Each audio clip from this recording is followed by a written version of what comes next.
जाहीरनामा बघून नक्की तुम्ही काय म्हणाल की ही जी तमाम कामं सांगितली की झोपडपट्टीवाल्यांपासून की आम्ही 2000 पर्यंतच्या झोपडपट्ट्यांना आरक्षित करणार किंवा बाकी काय रस्ते असणार, आम्ही मेट्रो बांधणार आणि ते ही सर्व कामं खरंच महानगरपालिकेची आहेत?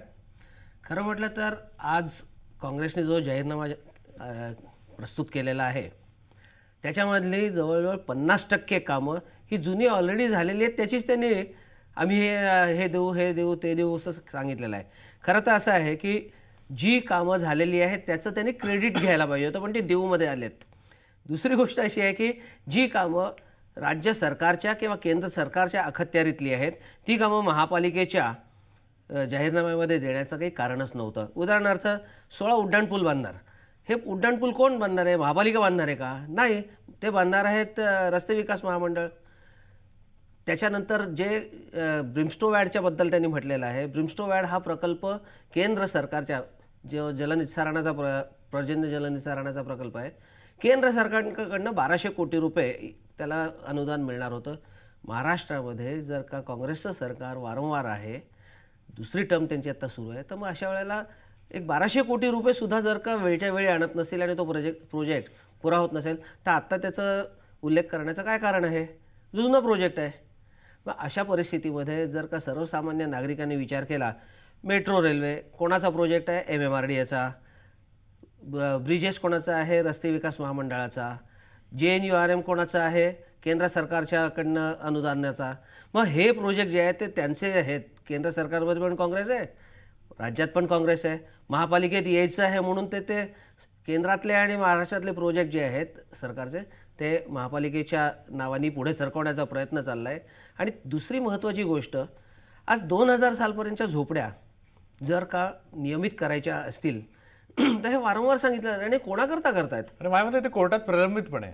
हो, कोर्टात प्रलंबित आहे. पण खरं म्हटलं तर ह्याच्यामध्ये फायदा कोणाचा आहे? झोपडपट्टीमध्ये राहणाऱ्या लोकांचा आहे का बिल्डर लोकांचा आहे? म्हणजे हे जाहीरनामा आहे तो बिल्डरांच्या करता त्यांचा फायदा करता आहे का खरोखर झोपडपट्टीमध्ये राहणाऱ्या लोकांच्या फायद्याचा आहे? हा एक विचार करण्याचा मुद्दा आहे. ठीक आहे, आपण चांदोरकरांकडून जाणून घेऊया की नक्की काँग्रेसनं असं करण्यामागे काय स्ट्रॅटेजी?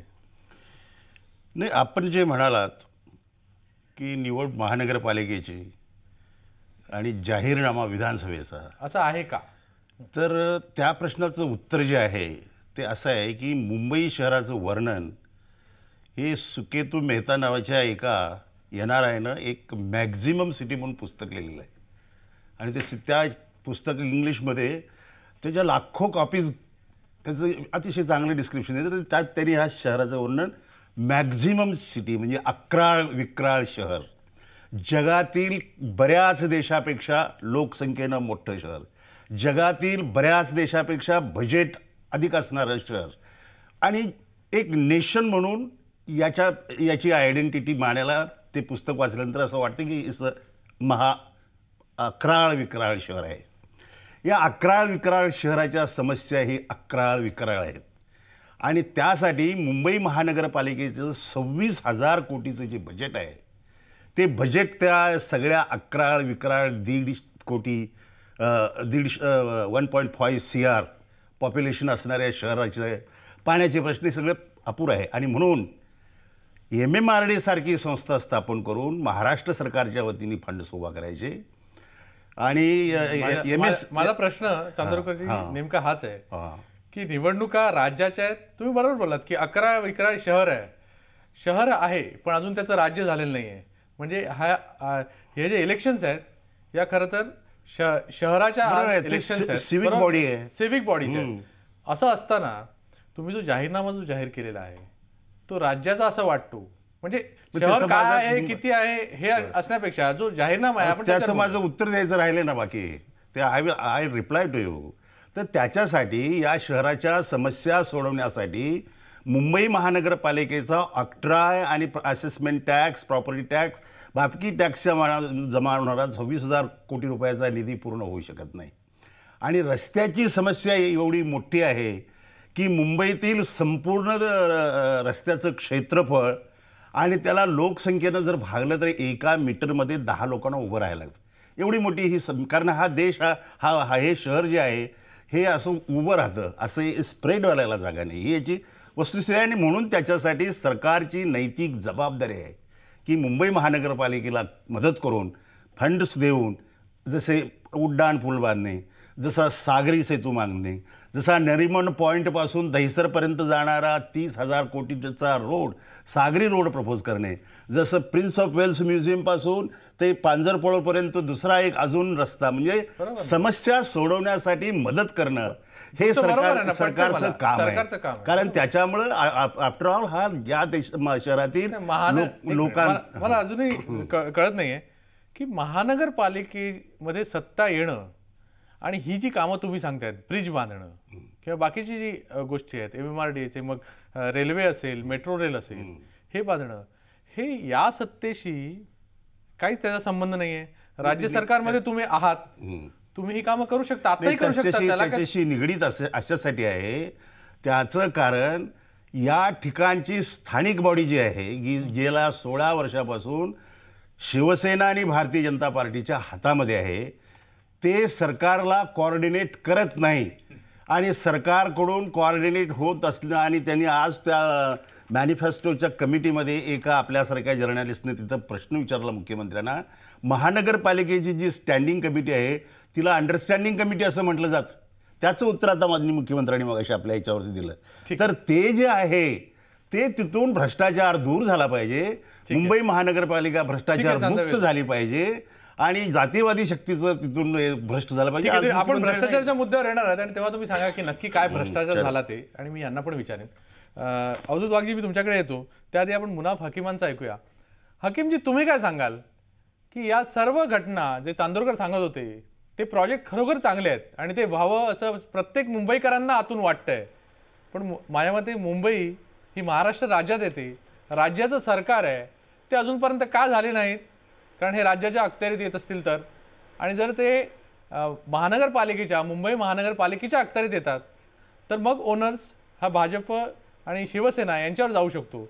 पण सध्या हे जे प्रोजेक्ट्स मोठे मोठे सांगितले गेले त्याचा सरळ संबंध राज्य सरकारशी आहे. तुम्ही काय सांगाल, तुम्हाला हे पटतंय का? नंबर 1. आणि आज NCPचे पण उपमुख्यमंत्री होते, ते म्हणाले की बरोबर इच्छाशक्ती पाहिजे, राजकीय इच्छाशक्ती पाहिजे, पण नक्की कशासाठी पाहिजे? आणि राजकीय इच्छाशक्तीने ही कामं तुम्ही करणार आहात का? मग जी स्वराज्य संस्थेच्या अंतर्गत कामं येतात, मग पाणी असेल, गटर असेल किंवा बाकी बेसिक सुविधा असतील, त्यांच्याबद्दल काहीच बोललं गेलं नाही असं तुम्हाला वाटतं का? असं आहे की आजचा जाहीरनामा जाहीर करत असताना जे इच्छाशक्तीच्या बाबतीत उपमुख्यमंत्री अजितदादा म्हणाले, त्याच्या पाठीमागचा उद्देश हा की आजपर्यंत जे काही आम्ही लोकांना वचन दिलेलं आहे त्याची पूर्तता करण्यामध्ये आम्ही प्रामाणिकपणे त्या सगळ्या समस्या सोडवण्यासाठी पुढे आलेलो आहोत आणि आम्ही त्या समस्या सोडवलेल्या आहेत. झाला दुसरा विषय आहे की ज्याच्यामध्ये आता आपण म्हणाला की ज्या योजना ज्या आहेत याच्यामध्ये उल्लेख करण्यात आलेला आहे. एक मिनिट त्याची मुनाफ हकीमजी, या समस्या सोडवलेल्या आहेत म्हणालात, त्या नक्की कुठल्या समस्या आहेत की ज्या सोडवलेल्या आहेत? ज्याचा उल्लेख याच्यामध्ये केलेला आहे त्या आज मुंबई शहरामध्ये त्याची कामं सुरू आहेत.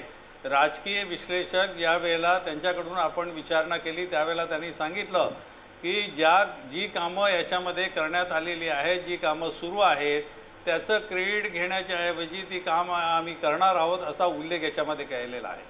आम्ही कोणत्याही राजकीय पक्षांनी काम केलेलं नाही किंवा कोणी करणार नाही याच्या बाबतीत बोललेलं नाही.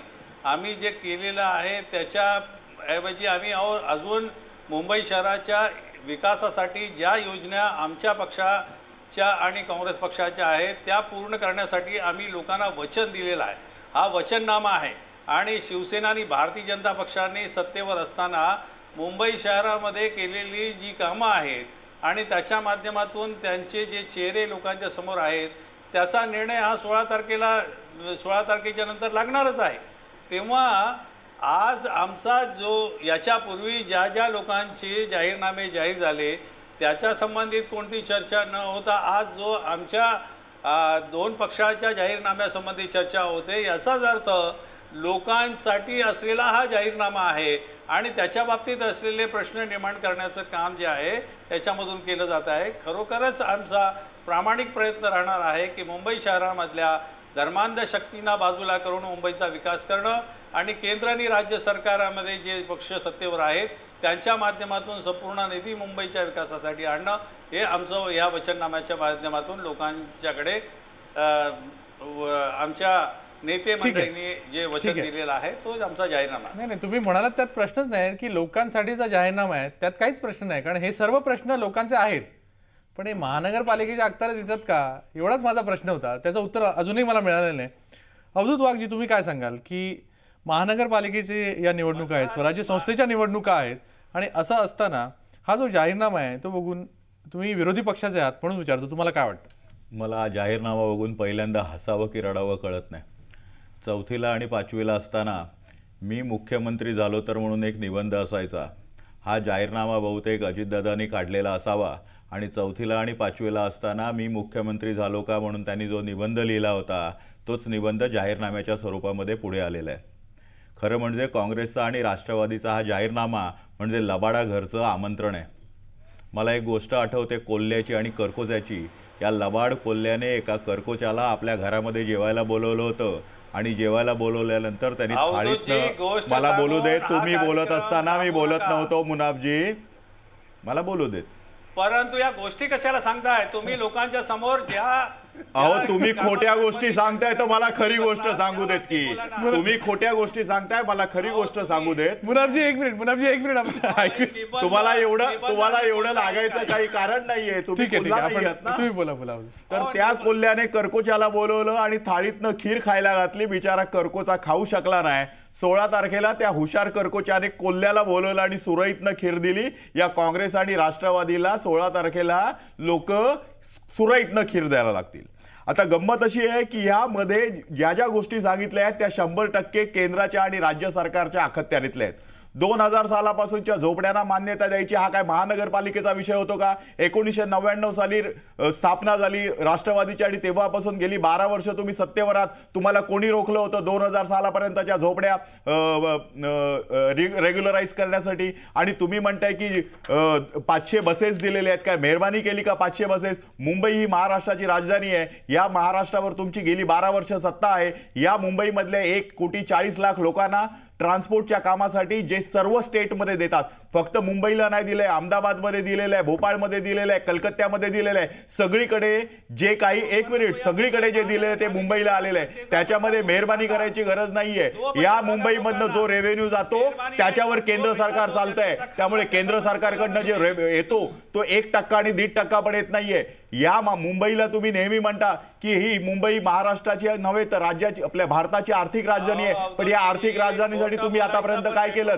तुम्ही म्हणताय की मुंबई महानगरपालिका आम्ही अशी चालवू तशी चालवू. तुमच्याकडे असलेली पुणे, तुमच्याकडे असलेली पिंपरी चिंचवड तुम्ही कशा प्रकारे चालवली हे लोकांना माहित नाही.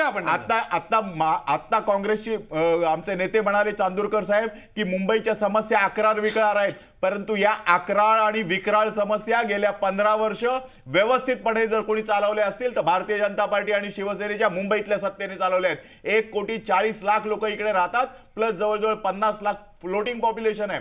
1.9 करोड लोकांना रोजचं पाणी, आणखी त्यांची वाहतुकीची व्यवस्थित जर कोण देखभाल करत असेल तर या मुंबई महानगरपालिकेतील शिवसेना आणि भारतीय जनता पक्षाची सत्ता आहे.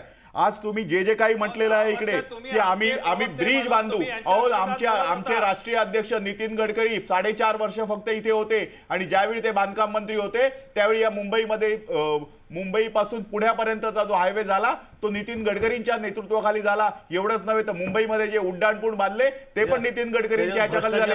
तुम्ही काय, अहो, भ्रष्टाचाराचा बोलू नका. आदर्श आम्हाला माहिती आहे, 2G स्पेक्ट्रम माहिती आहे, त्यावेळेस सांगतोय मी. भ्रष्टाचार आणि इतरांबद्दल बोलायचं तुमचं कामच नाही. तुम्ही तो नवीन विषय काढू नका. आपण विकासाचे मुद्दे मांडूया. मुंबईची महानगरपालिका जी आहे गटर, मीटर आणि वॉटर याच्यावर चालणारी आहे. या मुंबईमध्ये महानगरपालिकेमध्ये सत्तेवर असलेल्या भारतीय जनता पार्टी आणि शिवसेनेने जेवढे पाण्याचे प्रकल्प इकडे राबवलेले आहेत, ते पिसेचा असो, पांझरापोरचा असो, गोलंजीचा असो, बी वॉर्ड असो, सी वॉर्ड असो किंवा इव्हन भांडूपचा असो, हे सगळे प्रकल्प जे राबवलेले आहेत त्यामुळे आज लोकांना चांगल्या प्रकारचं पाणी मिळतंय.